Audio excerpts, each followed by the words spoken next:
Yung madaling magalit, nagbubunyi ng kamangmangan yon. Kaya yung may pag-ibig, mahinahon yun eh.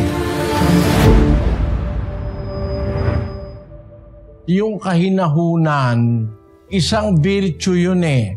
Katangian ng isang tao yun. Hindi lahat ng tao merong ganon.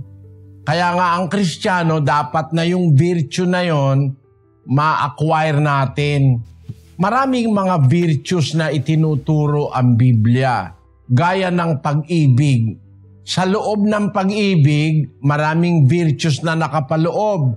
Ang pag-ibig, mapagpahinuhod. Ibig sabihin, madaling mapahinuhod. Madaling magpatawad, madaling makumbinsi, hindi matigas ang puso pag ang tao may pag-ibig. Ang pag-ibig, magandang loob. Virtue yun. Ang pag-ibig hindi nananaghili, hindi inggitero. Ang pag-ibig hindi nagmamapuri, hindi mapagpalalo, hindi nag-uugaling mahalay, hindi hinahanap ang kanyang sarili, hindi nayayamot. Ayon. Yung kasing mayayamutin,